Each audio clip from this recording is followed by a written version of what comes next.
नमस्कार, दोपहर की नंबर 1 डिबेट में आपका स्वागत है। मैं हूं आपके साथ हिमांशु दीक्षित। एक और सवाल आज आपके लिए, क्या राम मंदिर को लेकर कांग्रेस जैसी पार्टियों को 2024 में वोटों की ध्रुवीकरण का डर सता रहा है? क्या राम मंदिर को लेकर हो रही चर्चा से विपक्षी नेता इतने चिढ़ गए हैं कि अंदर ही अंदर उनके दिल जलने लगे हैं? दरअसल राम मंदिर के उद्घाटन और प्राण प्रतिष्ठा कार्यक्रम की तारीख जैसे जैसे नजदीक आ रही है, देश में खुशी का माहौल है, लोग गदगद है, घर घर दिए जलाए जा रहे हैं। लेकिन इस शुभ घड़ी को लेकर विपक्ष के दिए जल रहे हैं। दिए क्या, आप ये कह सकते हैं कि दिल भी जल रहे हैं। राम मंदिर के उद्घाटन को लेकर विपक्ष की ओर से लगातार बयानबाजी जारी है। कांग्रेस नेता अशोक गहलोत आरोप लगा रहे हैं कि बीजेपी ने वोट बैंक के लिए राम के नाम का राजनीतिकरण कर दिया है, तो सिद्धारमैया हिंदू और हिंदुत्व को अलग अलग बता रहे हैं। इससे पहले आपने सैम पित्रोदा का भी बयान सुना होगा और भी कई बयान आ रहे हैं। आज इसी मुद्दे पर बात करेंगे, लेकिन पहले एक रिपोर्ट देख लीजिए। राम मंदिर के नाम पर विपक्ष की ओर से हर रोज नए बयान सामने आते हैं। कांग्रेस जैसी पार्टियों को तो वोट बैंक के ध्रुवीकरण का भी डर सताने लगा है। ताजा बयान कांग्रेस नेता और राजस्थान के पूर्व मुख्यमंत्री अशोक गहलोत का है, जो राम मंदिर को चुनाव जीतने का जुमला बता रहे हैं। गहलोत आरोप लगा रहे हैं कि वोट बैंक के लिए बीजेपी राम मंदिर का राजनीतिकरण कर रही है। ये तो चुनाव जीतने के जुमले हो गए। हम तो सब राम के भगत हैं, हिंदुस्तान पूरा राम के भगत है। तो इन्होंने क्या किया, उसको भी राम के नाम को भी इन्होंने राजनीति से जोड़ दिया चुनाव में वोट लेने के लिए। उसमें कामयाब भी हो रहे हैं। तो देश के लोग है के खिलाफ है कि सनातन के कोई खिलाफ है क्या, राम मंदिर के खिलाफ है क्या? सुप्रीम कोर्ट का निर्णय है, लागू हो रहा है। पर ये मार्केटिंग करके हजारों करोड़ रुपए खर्च कर रहे हैं ये लोग। भगवान राम इनको माफ नहीं करेगा। कांग्रेस के नेता और कर्नाटक के सीएम सिद्धारमैया तो अलग ही तर्क दे रहे हैं। सिद्धारमैया का कहना है कि हिंदू और हिंदुत्व अलग अलग है। सिद्धारमैया कह रहे हैं कि वो भी राम भक्त हैं। ಆಮೇಲೆ ಕೆಲವರು ಹೇಳೋದು ಸಾಫ್ಟ್ ಹಿಂದುತ್ವ ಅನ್ನೋದು ಏನಾಗಂದ್ರೆ ಸಾಫ್ಟ್ ಹಿಂದುತ್ವ ಹಿಂದುತ್ವದಲ್ಲಿ soft hard Hindutva I am an Hindutva ಬೇರೆ, ಹಿಂದೂ ಬೇರೆ. ನಾವು ಶ್ರೀರಾಮ ಪೂಜೆ ಮಾಡಲ್ವಾ? ಇವ್ರೊಬ್ರೇನಾ ಮಾಡೋದು? ನಾವು ನಮ್ಮ ಊರುಗಳಲ್ಲೆಲ್ಲ ರಾಮ ಮಂದಿರ ಕಟ್ಕೊಂಡಿಲ್ವಾ? ಭಜನೆ ಮಾಡಲ್ವ? ರಾಮನ ಭಜನೆ ಮಾಡಲ್ವಾ? ನಾನು ಭಜನೆಗೆ ಹೋಯ್ತಿದ್ದೆ ನಮ್ಮ ಊರಿನಲ್ಲಿ. ಈ ಡಿಸೆಂಬರ್ ಕೊನೆಯ ವಾರದಲ್ಲಿ ಭಜನೆ ಮಾಡೋರು ಯಾವಾಗಲೂ. ನಾನು ಆ ಭಜನೆಯವ್ರ ಜೊತೆಲಿ ಹೋಯ್ತಿದ್ದೆ. ಊರಿನಲ್ಲೆಲ್ಲ ಮೆರವಣಿಗೆ ಮಾಡ್ತಿದ್ರು ಭಜನೆ ಮಾಡ್ಕೊಂಡು। सवाल है, कांग्रेस को आज क्यों कहना पड़ रहा है कि वो भी राम के भक्त हैं? ये बात भी सच है कि कांग्रेस के कई नेता राम मंदिर बनाने में रोड़ा बने थे, लेकिन आज भव्य राम मंदिर बनकर तैयार है तो कांग्रेस को 2024 में वोट बैंक का डर सता रहा है। ब्यूरो रिपोर्ट, टाइम्स नाउ, नव भारत। रिपोर्ट आपने देख लिया। बात कर लेते हैं जो मेहमान हमारे साथ जुड़े हैं, आपको उनसे मिलवाते हैं। मनीष शुक्ला जी बीजेपी प्रवक्ता हमारे साथ में है, साध्वी प्रज्ञा भारती जी हिंदू धर्मगुरु हमारे साथ में है, लोकेश जिंदल जी कांग्रेस की तरफ से हमारे साथ में, और दानिश कुरैशी साहब AIMIM प्रवक्ता हमारे साथ में। आप सभी का बहुत बहुत स्वागत है। लोकेश जी, बहुत से लोग सवाल उठा रहे हैं, कहीं दीप जले कहीं दिल, ऐसा हो रहा है क्या? देखिए, प्रत्येक हिंदू के लिए गर्व की बात है, लेकिन एक बहुत बड़ा प्रश्न मुझे सता रहा है। ये उद्घाटन रामनवमी के दिन क्यों नहीं हुआ? 17 अप्रैल 2024 भगवान राम का जन्म रामनवमी के पर्व पर अगर ये मनाया जाता तो हम मानते कि भाई वाकई में प्राण प्रतिष्ठा हुई, भगवान राम, इतना भव्य मंदिर बनाया गया। लेकिन ये 22 जनवरी का चुना जाना काफी राजनीतिक बना देता है इस पूरे डेवलपमेंट को। ऐसा लगता है कि ये केवल और केवल राजनीतिकरण हो रहा है। ऐसा लगता है कि हमारे धर्म का केवल और केवल उपयोग किया जा रहा है राजनीतिक मकसद के लिए, और जो दुखद है। अगर यहाँ पर साध्वी भारती जी है, मनीष शुक्ला जी है, मैं इनसे पूछना चाहता हूँ कि क्या रामनवमी का कोई भी महत्व नहीं है? क्या रामनवमी का दिन और ये 22 जनवरी से कम है? ऐसा क्या कारण है कि भगवान राम के जन्मदिन पर इस प्राण प्रतिष्ठा का मुहूर्त नहीं रखा गया? इसका मुझे जवाब चाहिए। अच्छा ठीक है, मैं इसका जवाब मैं साध्वी प्रज्ञा भारती से ले लूंगा, लेकिन एक बात बताइए, शायद हो सकता है कि 22 तारीख को कोई स्पेशल मुहूर्त देखा गया हो जो बताया गया है वहां पर, अगर थोड़े दिन और पहले बताया जाए, नहीं, अगर थोड़े दिन और पहले हो जाता तो क्या फिर विपक्ष को इस बात की दिक्कत नहीं होती कि यहाँ पर राजनीतिकरण हो रहा है या फिर पहले किया जा रहा है? हिमांशु जी देखिए, या तो हमें पंचांग की कोई ऐसी तिथि हो या फिर कोई ऐसा मुहूर्त हो या कोई ऐसा कोई दिवस हो जो कि रामायण के अनुसार जिसका कोई कुछ महत्व हो, विशेषता हो, ये हमें बताई जाए। हाँ, या तो फिर ये क्लियर बता दिया जाए कि भाई आगे राजनीति, आगे चुनाव है 2024 के और हमारी रणनीति के तहत 22 जनवरी को हमें इस तरह से प्रचार शुरू करनी है, इसी मार्केटिंग शुरू करनी है, इस चीज का हमें जवाब दे। अच्छा ठीक है, तो हमें कम से कम ये तो क्लियर हो जाएगा कि देखिए मैं नहीं चाहता कि कोई मलाल किसी के मन में रह जाए, तो इसलिए मनीष शुक्ला जी बता दीजिए भाई, सवाल सुन लिया। देखिए हिमांशु जी, भारत ही नहीं पूरे विश्व में पहले राम भक्त करीब 500 साल से इस बात का इंतजार कर रहे थे कि प्रभु राम का जन्म जहां हुआ उस अयोध्या में एक भव्य और दिव्य मंदिर का निर्माण हो, और लगातार संघर्ष हुआ, कानून में मामला गया, अदालतों से मामला निपटते निपटते आज वो दिन आ गया है कि राम भक्तों की वो 500 साल की जो प्रतीक्षा है वो पूरी होने जा रही है। ये जो कांग्रेस के प्रवक्ता बोल रहे हैं, ये कोई नया बयान नहीं है कांग्रेस का। अभी मैंने 2-3 दिनों में इनके इसी तरह के बयान और कांग्रेस के प्रवक्ताओं का सुना है। और निश्चित रूप से ये वही शक्तियां हैं जो 1528 से लगातार अभी तक ये चाहती है कि किसी तरीके से, पहले चाहती थी कि वहां वो ढांचा मौजूद रहे, फिर वो इस केस का निस्तारण न हो। आपको तो ध्यान में ही होगा कि 2019 के पहले कांग्रेस ने एक वकीलों की फौज खड़ी कर दी थी कि केस को शुक्ला जी हम इस पर बात कर लेंगे, लेकिन जिंदल साहब यहाँ पर आपत्ति जता देंगे। जिंदल साहब कहेंगे कि हमारे सवाल का जवाब तो मिला नहीं।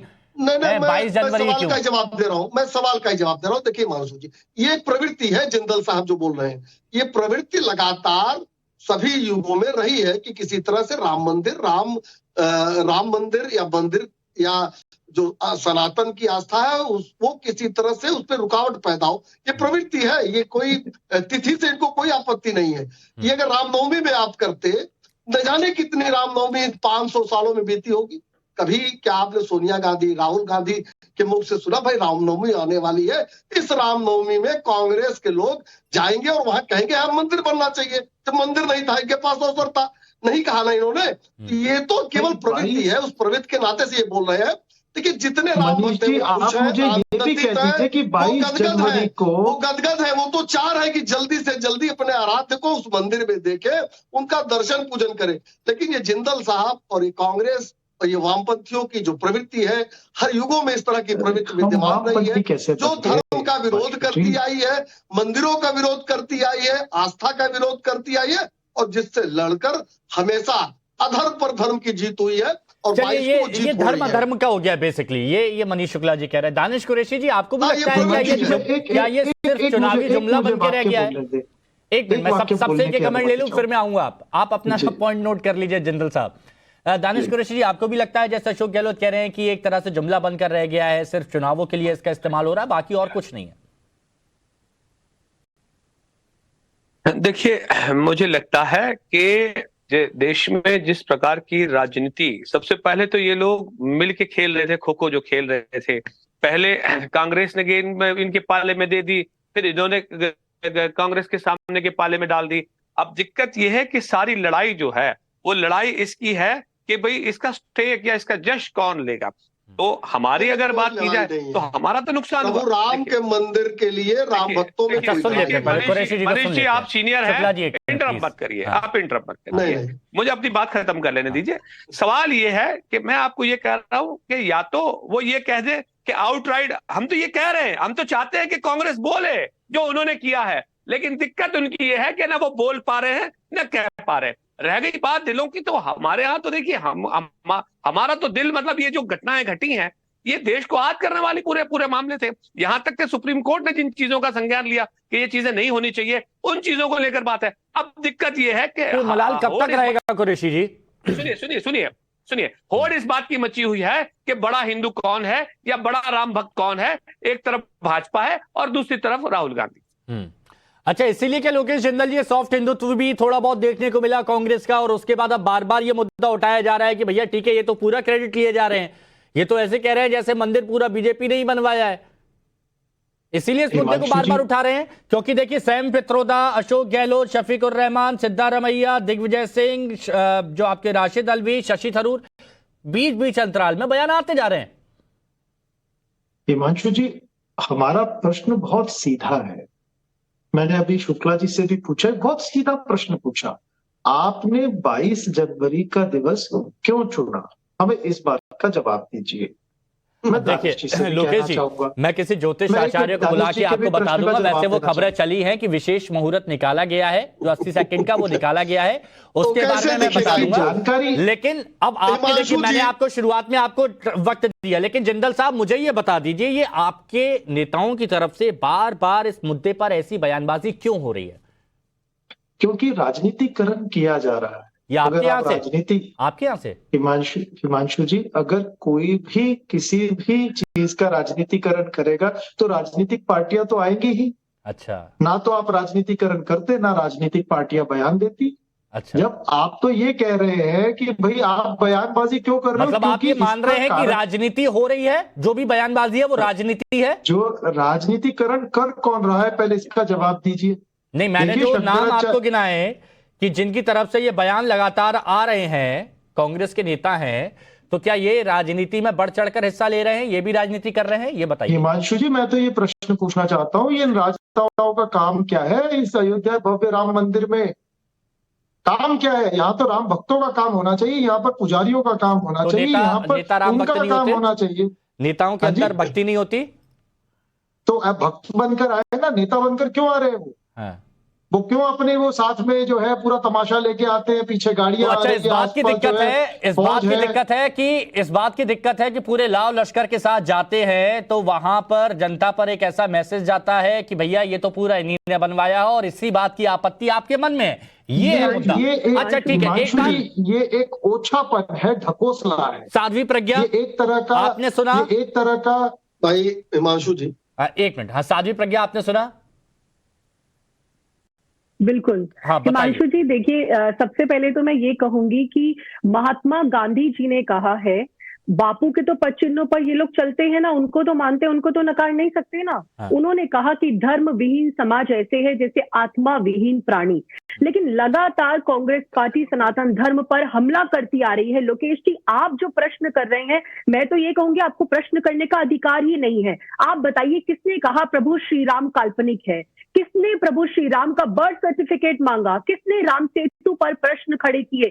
किसने प्रभु राम के अस्तित्व पर प्रश्न खड़े किए? दुख होता है, पीड़ा होती है, मन के अंदर कष्ट होता है जब आप लोग मतलब as and when required you use Prabhu Shri Ram and Sanatan Dharma as a political tool. आप क्या करते हैं ये सब कुछ? देश के अंदर कैसी भावनाओं का प्रचार और प्रसार कर रहे हैं? आप देखिए, प्रभु श्री राम को आप नहीं मानते, नहीं तो आप ये सब बातें करते ही नहीं। लेकिन आज अगर आपको लग रहा है कि पूरे देश के अंदर सनातन की एक वेव है ना, युवाओं के मुख पे सनातन है, सबके मुख पर जय श्री राम है, तो आप भी कूद गए, आपने कहा चलिए बहती गंगा में हाथ धो लेते हैं। ऐसे थोड़ी होता है भला कहीं। आप बताइए ना, प्रभु श्री राम पर आप जब विश्वास ही नहीं रखते तो ये प्रश्न करने का अधिकार दिया क्यों? ये सवाल बहुत से लोगों ने पूछा है। कांग्रेस का स्टैंड हमेशा से इस मामले को लेकर डुलमुल रहा है। खुलकर कभी श्री राम के बारे में उन्होंने अपने पॉइंट ऑफ व्यू नहीं रखे, खुलकर कभी उन्होंने मंदिर का जिक्र नहीं किया। लेकिन अब जब मंदिर बन रहा है तो फिर आपत्ति हो रही है, बयानबाजी हो रही है, ऐसा क्यों? देखिए, आप कांग्रेस की विचारधारा समझने में असक्षम रही है।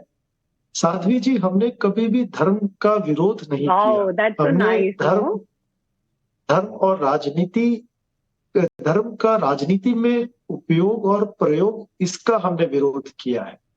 मैं हमेशा से, लेकिन आप धर्म के साथ खड़े भी आए, खड़े नजर आए। एक धर्म के साथ खड़ा होना भी एक बात होती है ना। मैं आपको इसका जवाब दे देता हूँ। मेरा एक प्रश्न है आपसे। आपने कहा कि आप सनातन धर्म का, नहीं, एक second, let me just ask and then you can answer both the questions together. मेरा ये प्रश्न है कि आप कहते हैं कि आपने कभी सनातन का विरोध नहीं किया, राम जी का विरोध नहीं किया, राइट? तो जब उदयनिधि स्टालिन ने सनातन पर इतने अनर्गल बयान दिए, तब केसी वेणुगोपाल कहते हैं फ्रीडम ऑफ एक्सप्रेशन। आपके किसी नेता ने आकर उस बयान का कंडेम क्यों नहीं किया, उसकी निंदा क्यों नहीं की? प्रियांक खड़गे कहते हैं शॉर्ट सवाल मल्लिका अर्जुन खड़गे ने कहा कि 2024 शॉर्ट सवाल हो गया, बस शॉर्ट सवाल, आपका सवाल समझ गए वो। सनातन धर्म पुनर्स्थापित हो जाएगा। हमेशा कांग्रेस को डर लगता है धर्म से जुड़े मुद्दों पे अपनी बात रखने में खुलकर, ये है सवाल। साध्वी जी मैं आपको करेक्ट कर दूं, केसी वेणुगोपाल जी ने ये नहीं कहा freedom of speech and expression है, उन्होंने इस बयान की निंदा की थी।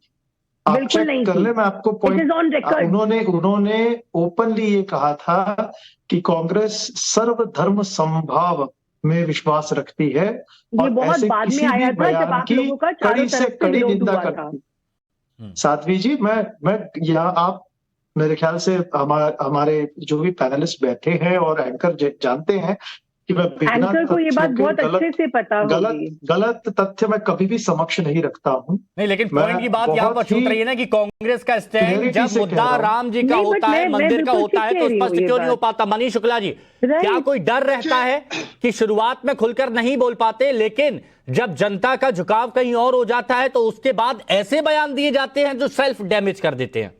नहीं, देखिए हिमांशु जी, अब आप क्यों नहीं समझ पा रहे हैं? पूरा हिंदुस्तान और एक सनातन धर्मी कांग्रेस के स्टैंड को समझता है और कांग्रेस ने कभी ये कहने में गुरेज नहीं किया कि राम के अस्तित्व नहीं है, राम सेतु तोड़ देना चाहिए, वहां मंदिर नहीं बनना चाहिए। 2019 में कांग्रेस ने अधिकृत रूप से कहा कि 19 के पहले वहां सुनवाई नहीं होनी चाहिए, नहीं तो चुनाव पे असर पड़ेगा। ये वही कांग्रेस है कि जब प्रभु राम प्रकट हुए 1949 में उस विवादित ढांचे में, तो सरकार ने कहा कि उस मूर्तियों को उठा के फेंक देना चाहिए। वहां के जो कलेक्टर थे तत्कालीन नायर साहब, उन्होंने असमर्थता जाहिर की, तो ताला इस कांग्रेस ने वहां बंद करवाया। इन्होंने तमाम पाप किए हैं, इन्होंने और समाजवादी पार्टी। तो राम भक्तों के खिलाफ किस तरह से षड्यंत्र किया, इसको बताने की आवश्यकता नहीं है, एक राम भक्त को पता है।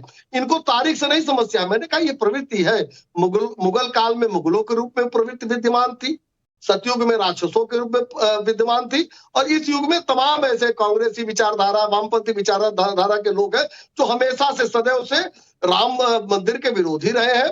और ये अगर 22 को नहीं, अगर 20 साल बाद 22 को आप रखेंगे तो भी इसी तरह से सवाल लेके खड़े हो जाएंगे, कहेंगे कि आखिर इतनी जल्दी क्या है? 490 साल से ज्यादा समय हो गया, वहां मंदिर नहीं बना। तो विपक्ष की भूमिका निभा रहे हैं ना, सवाल उठाना। राहुल गांधी जी, अरे भाई इसमें विपक्ष की कौन सी भूमिका की आवश्यकता है? हाँ। क्या इन्होंने मान लिया है कि राम भक्तों का वोट या राम भक्त इनके विरोधी हैं? देखिए ये प्रवृत्ति है और उसका कारण है राम लहर का डर है क्या, कि आपको लग रहा है लोकेश जी की 24 में करीबन 79% आबादी हिंदू आबादी है, और ये एक मुश्त अगर एकजुट हो गए तो फिर विपक्ष के जो सपने हैं या फिर विपक्ष जो कोशिश कर रहा है बाउंस बैक करने की, वो धराशायी हो जाएगा? ये एक डर है क्या?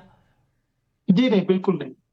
देखिए मैं शुक्ला जी को ये बताना चाहता हूँ, उन्होंने मुझे काफी कुछ कहा कि हम वामपंथी है, हम धर्म में विश्वास नहीं रखते, आस्था नहीं रखते। तो मनीष शुक्ला जी, मैंने जिन पॉइंट्स को कहा है उसमें अगर वैलिडिटी हो तो बताइए। 1949 में ताला किसने बंद कराया?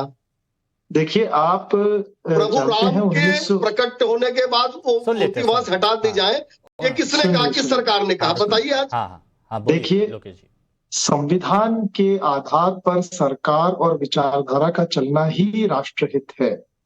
हम केवल पार्टी हित और राजनीतिक हित की बात नहीं करेंगे।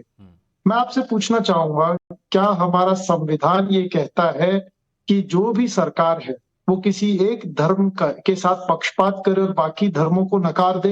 ऐसा हमारा संविधान नहीं कहता। सामाजिक स्तर पर हिंदू हो, मुसलमान हो, ईसाई हो, किसी भी धर्म के लोग हों, सामाजिक स्तर पर वे अपनी आस्था रखें, सामाजिक स्तर पर वे अपने धर्म को मनाए, अपनाए और सब में समभाव हो, यही एक आशा रहती है। लेकिन जैसे ही आप इसमें राजनीतिकरण करते हैं और किसी एक धर्म के तरफ आप ज्यादा पक्षपाती हो जाते हैं, उस समय आप असंवैधानिक तरीके से कार्य करते हैं। तो आप क्या और जो राष्ट्र थोड़ा बोलिएगा कि किसके साथ पक्षपात किया जा रहा है? किसके साथ पक्षपात किया जा रहा है? हिमांशु जी, मैं खुलकर बोलूंगा। देखिए 2014 से लेके अब तक एक नैरेटिव सेट हो गया है, जैसे इन्होंने कहा सनातनी सनातनी सनातनी। भाई भारतीय सभी हैं, वो मुसलमान हो, ईसाई हो, सिख हो, हिंदू हो, वे सभी भारतीय हैं। भारत केवल सनातनियों का नहीं है। सनातन भारत में है, भारत सनातन में नहीं है। मैं ये बात पर जोर देना चाहता हूं, हमें ये बात को समझना होगा कि हम भारत की मूल पहचान को सनातन के अंदर तक सीमित रख देंगे तो वे हमारे लिए बहुत खतरनाक है और ऐसा नहीं होना चाहिए। अच्छा। शुक्ला जी, आप क्या बात करते हैं मंदिर की? आप जानते हैं आज के डेट में 2 मंदिर मैंने खुद बनाए हैं अपने एक्सपेंडिचर से। कितनी गौशालाओं का मैं खुद देखरेख करता हूं। मैंने इसका राजनीतिकरण किया? क्या मैं हिंदू नहीं? पता नहीं। आप बात करते हैं पार्टी लेकिन की, ये जो आप सवाल बात करते आपने हैं पूछा है राजनीति। लोकेश जी ठीक है, देखिए ये सवाल जो आपने पूछा है मैं शुक्ला जी से पूछूं, लेकिन साध्वी प्राची ये बताइए भारत की पहचान सनातन से है, सनातन की पहचान भारत से है, जो वो सवाल उठा रहे हैं लोकेश जिंदल जी, इसका जवाब दीजिए। फिर मुझे जवाब देने दीजिए। नहीं, साध्वी जी से पूछ लेता हूँ, फिर जवाब तो मुझे देने दीजिए। एक मिनट, आपके पास अवसर उनको दे रहे हैं, आपके पास उलझुल बातें कर रहे हैं, आप अवसर दे रहे हैं, मुझे तो जवाब देने दीजिए। अरे नहीं, मैं अवसर दे रहा हूँ। देखिए अब ये रुकिए, आप देने दीजिए, मैं बताता हूँ। चलिए ठीक है साध्वी जी आता हूँ। साध्वी आपके पास संविधान की बात कर रहे थे, संविधान की बात कर रहे थे। साबानो भी प्रकरण पर माननीय न्यायालय के फैसले को पलटते हुए कौन सा संविधान आपको आड़े आ रहा था? क्यों आपने पलटा? आप कहते हैं कि ये भारत सबका है, तो सनातन और हिंदू धर्म के लोगों का भी है ना। तो प्रियांक खड़गे क्यों सनातन धर्मियों को गाली देते हैं, हिंदुओं को क्यों गाली देते हैं? आप बताइए। आज प्रियंक खड़गे कौन है बताने की आवश्यकता नहीं है। प्रियंक खड़गे कौन है बताने की आवश्यकता नहीं है। आप कहते हैं कि संसाधनों पर पहला हक मुसलमानों का है, संविधान में लिखा है, आप जवाब में लिखा है, प्रश्न पूछ रहे हैं तो जवाब तो ले लीजिए। का विरोध करना, सनातन का अपमान करना ही धर्मनिरपेक्षता है। संविधान में लिखा गया कि हिंदू धर्म का जब विरोध करोगे तब आप प्रश्न का जवाब लेंगे। ये सारी चीज चलती रहेगी, लेकिन एक बड़ी खबर आ रही है, जरा वो मैं बता दूं। राम मंदिर को लेकर विपक्ष जो दिन से कह रहा हूं कि देश में जिस तरीके की सांप्रदायिक राजनीति को तूल दिया कांग्रेस ने, ये उन्हीं के किए हुए कर्म हैं जो आज उनके सामने है। चाहे अगर वो उसे अच्छा समझते हैं तो वो अच्छे हैं, चाहे वो अगर इसे बुरा समझते हैं तो वो उनके लिए बुरे हैं।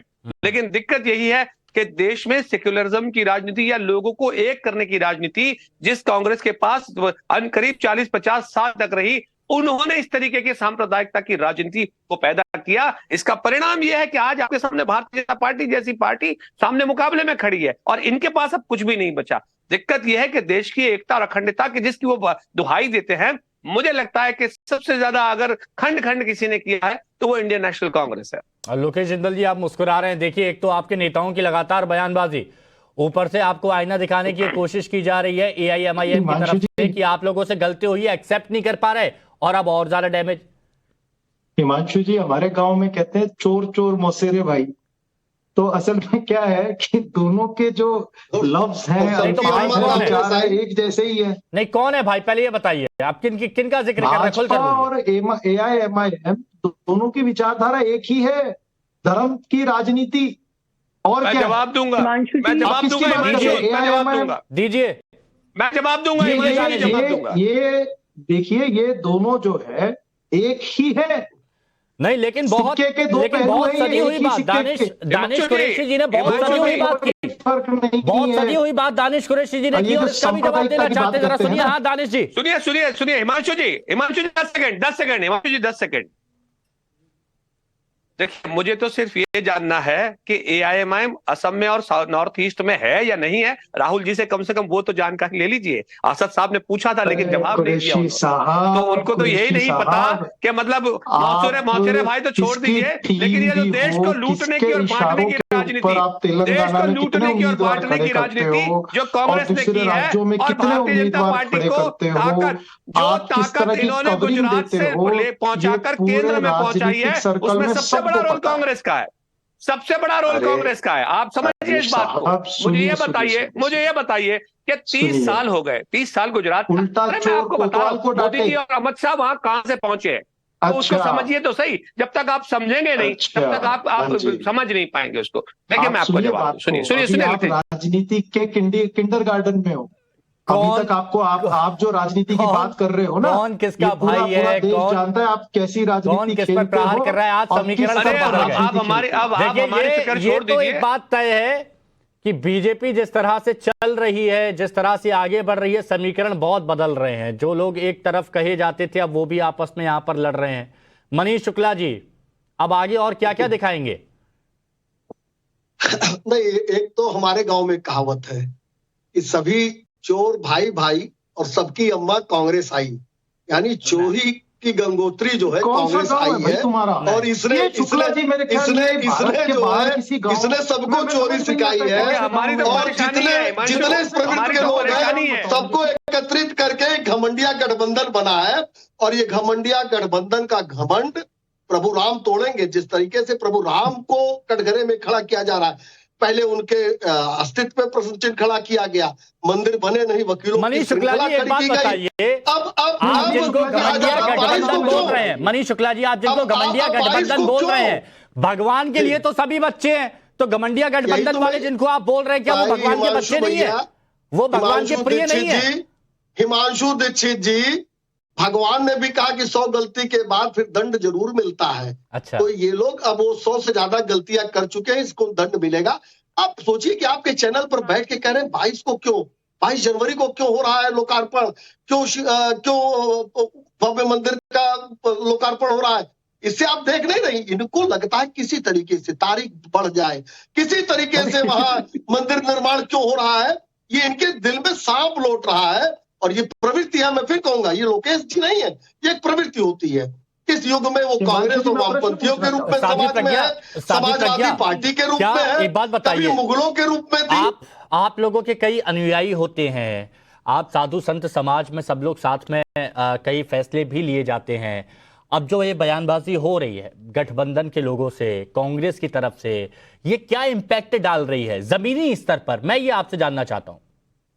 देखिए हिमांशु जी, सबसे पहली बात तो ये कि मुझे तो बहुत आश्चर्य हो रहा है कि लोकेश जिंदल इतना स्ट्रांगली ये बात रख रहे हैं सबके सामने, जो उनको खुद पता है वो गलत है। आप देखिए, देश का विभाजन धर्म के आधार पर ही हुआ था ना, देश का विभाजन किस पार्टी ने किया ये सबको पता है। और दूसरी बात, तुष्टीकरण की राजनीति इन्होंने स्टार्ट की है। रोजा इफ्तार पर जब ये लोग जाते हैं तब सेक्युलरिज्म कहा जाता है, जब टोपी पहनते हैं तब सेक्युलरिज्म कहा जाता है। एंड अभी आपने बोला कि ग्राउंड लेवल की रियलिटी क्या है, जमीनी स्तर की, अगर हम जमीनी स्तर की बात करें तो लोग खुश नहीं है कांग्रेस पार्टी से, क्योंकि लोगों ने इनको मौका दिया था। आप देखिए ना, 3 राज्यों में करारी हार इनकी हुई है, और उसका कारण क्या है? क्योंकि राजनीति, मुद्दों की राजनीति नहीं की इन्होंने, लगातार हमारी आस्थाओं को ठेस पहुंचाया है, भारत देश में रहकर सनातन धर्म पर प्रहार किए हैं। और इनको लगता है, ठीक है, जो प्रहार हुआ है, सनातन धर्म पे प्रहार का मुद्दा आपने उठाया, जिंदल साहब, क्या आला कमान से या फिर ऊपर कभी बैठकों में इस बारे में कभी चर्चा नहीं चली, जो बड़े लोग हैं उनकी तरफ से, कि भैया ऐसे बयानों से थोड़ा सा बचा करें? वैसे भी एक माहौल पूरे देश में राष्ट्रोत्सव का बना हुआ है, राम राष्ट्रोत्सव का, और ऐसे जो बयान देते हैं वो जनता को मुखर करते हैं, तो क्या ऐसा कुछ अभी तक हुआ है? देखिए, मैं पहले साध्वी जी को करेक्ट करना चाहूंगा यहाँ पर भी। उन्होंने कहा कि देश का विभाजन धर्म के आधार पर हुआ। देखिए ना, देखिए इतिहास में हम लोग जाएंगे, बहुत लंबी बात हो जाएगी, मुझे इस बात का बताइए। तो देखिए, लोग अभी है ना जिंदल साहब, वो ये जानना चाहते हैं कि कांग्रेस का स्टैंड क्या आगे भी यही रहेगा जो अभी हम देख रहे हैं? हिमांशु जी, शिक्षक रहा हूं तो गलत जो इंफॉर्मेशन है वो मैं बर्दाश्त नहीं कर सकता, मुझे करेक्ट करने दीजिए। ये गलत कैसे है? साध्वी जी सुनिए साध्वी जी, आपको ये जानना आवश्यक है कि हिंदू महासभा ने कोलिशन गवर्नमेंट बनाई थी मुस्लिम लीग के साथ, क्या आप जानती हैं इस बात और को? उसमें आपकी पार्टी ने सपोर्ट नहीं किया था? आपको पता है, आपको पता जब सबको पता है, पूरा देश दिया गया था, तो मुस्लिम लीग के साथ मुझे लगता है कि आप जितने भी पैनलिस्ट हैं सबके कॉन्टेक्ट नंबर एक दूसरे के पास होंगे, इस पर हम आराम से विस्तार से बात कर लेंगे। लेकिन अब देखिए, बात अधूरी रह गई ना, इसलिए मैं कह रहा था कि बात अधूरी रह जाती है, और अधूरी बात कांग्रेस को खामियाजा उसका भुगतना पड़ता है। ये हमेशा से रहा, एक बड़ी खबर है उसके बारे में बात कर लेते हैं। बड़ी खबर, जयराम रमेश का बयान आया है। रामलला की प्राण प्रतिष्ठा को लेकर बड़ी खबर। कार्यक्रम में शामिल होने पर जयराम रमेश की तरफ से कहा गया, अभी तक कोई फैसला नहीं लिया गया है। जयराम रमेश, सोनिया गांधी और खड़गे जी को न्योता मिला है। ये जयराम रमेश ने कहा है कि सोनिया जी और खड़गे को, यानी मल्लिकार्जुन खड़गे जी को न्योता मिला है। हमारे नेता जाएंगे या नहीं, अभी फैसला नहीं लिया गया, अभी इस पर चर्चा कर रहे हैं। एक बात बताइए, राम जी का मंदिर, पूरे देश का मंदिर, राम जी के प्रति सभी की आस्था, अभी तक आप सोच नहीं पा रहे जाना है कि नहीं जाना है, ऐसा क्यों, बताइए ना। हिमांशु जी, भगवान राम के दर्शन करने प्रत्येक कांग्रेसी एक भक्त बनकर जाएगा, नेता बनकर नहीं जाएगा। जो सबको देने वाला है, उसके सामने अपने नेतृत्व का हुंकार भरते हुए घमंडी लोग जाते हैं। अरे लोकेश जी, ईश्वर के भले ही सामने- योगदान रहा हो, योगदान नहीं रहा हो, लेकिन राम जी के प्रति आस्था तो रहती है। एक ऐसा पर्व, एक राष्ट्रोत्सव हिमांशु जहां जी- पर देश शामिल हो रहा है, वहां विपक्ष शामिल नहीं होगा। हिमांशु जी, धर्म और आस्था, ये जब तक ईश्वर और भक्त के बीच में रहे, ये भक्ति कहलाती है, और जब ये समाज में दिखने लगे तो ये ढकोसला कहलाती है। ये लोकेश जी लोकेश जी, मुझे तो लग रहा है कि कहीं आपने लाइन तो नहीं बदल ली, आप तो प्रवचन देने लगे हैं, अगर लाइन तो नहीं बदलने की तैयारी। मैं यही कह रही हूँ हिमांशु जी, मैं इनसे पूछना चाहती मतलब ये हूँ स्पष्ट है, ये स्पष्ट मान के चले जयराम रमेश के बयान से कि विपक्ष नहीं जाएगा, सोनिया जी और मल्लिकार्जुन खड़गे जी नहीं जाएंगे।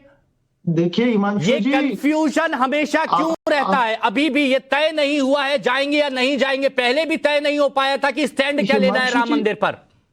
मैं ये प्रश्न पूछना चाहूंगा कि वे जाएंगे या नहीं जाएंगे, इस बात को इतनी महत्वता क्यों दी जाए? वो इसीलिए दी जाए क्योंकि आपकी कांग्रेस जो पार्टी है उसका भी जनाधार है, लोग उससे भी जुड़े हैं। अच्छा। और लोग राम जी से भी जुड़े हैं, तो वो मैं जानना आपको चाहते हैं आपका स्टैंड क्या है। जो पहले था डाउट में क्या अभी भी है? इसका ये जानने का कारण केवल एक है कि इस पर्व का राजनीतिकरण कैसे किया जाए। अरे क्या आपने प्रश्न आप पूछा राम जी को शंकराचार्य मानते जी? हैं, आप अच्छा, राम जी मैं को आपसे मानते हैं, प्रश्न सब लोग पूछना राम जी को मानते हैं। मुझे ये बताइए, ये क्या कांग्रेस की हमेशा लालकृष्ण से आडवाणी जी आ रहे हैं क्या? इनसे क्या ये भी लालकृष्ण पूछ लीजिए आडवाणी कि जी आ राम रहे हैं काल्पनिक क्या? तो मुझे एक नहीं बात है ना बताइए। अब? नहीं, मैं प्रश्न आप उनकी पूछना उम्र, चाहूंगा। आप उनकी उम्र वगैरह ये सब आडवाणी देख जी- लीजिए, और बाकी वो सब तय हो जाएगा। लेकिन लोकेश जी, मेरे को ये बहुत अच्छी बताइए बात ना, ये नहीं, हिमांशु डिसीजन जी- क्यों कांग्रेस नहीं ले पाती वक्त पर? आपने बहुत डिसीजन अच्छी क्यों नहीं बात- ले पाती कांग्रेस? आपने बहुत अच्छी बात की कि उनकी उम्र देखिए, उनके बाकी पहलुओं को देखिए, उसके बाद में इससे मेरा कोई लेना अच्छा, देना तो नहीं होना मल्लिकार्जुन- चाहिए कि आडवाणी जी कब जाएंगे राम मंदिर, किसके साथ जाएंगे, कैसे जाएंगे। पता है, ये मेरा कोई लेना देना नहीं होना देखिए चाहिए। वक्त कम है, लेकिन- ब्रेक लेना पड़ेगा, लेकिन मैं ये बात जरूर कहना चाहूंगा कि जब कांग्रेस के समर्थक, कांग्रेस के कार्यकर्ता जब चाहते हैं कि कांग्रेस अपना स्टैंड क्लियर करे, हां या ना, कॉन्फिडेंस के साथ, तो वहीं पर कांग्रेस कंफ्यूज हो जाती है। और यहां पर भी वही कंफ्यूजन की स्टेज है, और यही लोगों को पसंद नहीं आता, सीरियसली। चलिए, बहुत बहुत शुक्रिया आप सभी का हमारे साथ जुड़ने के लिए, चर्चा में शामिल होने के लिए बहुत बहुत शुक्रिया।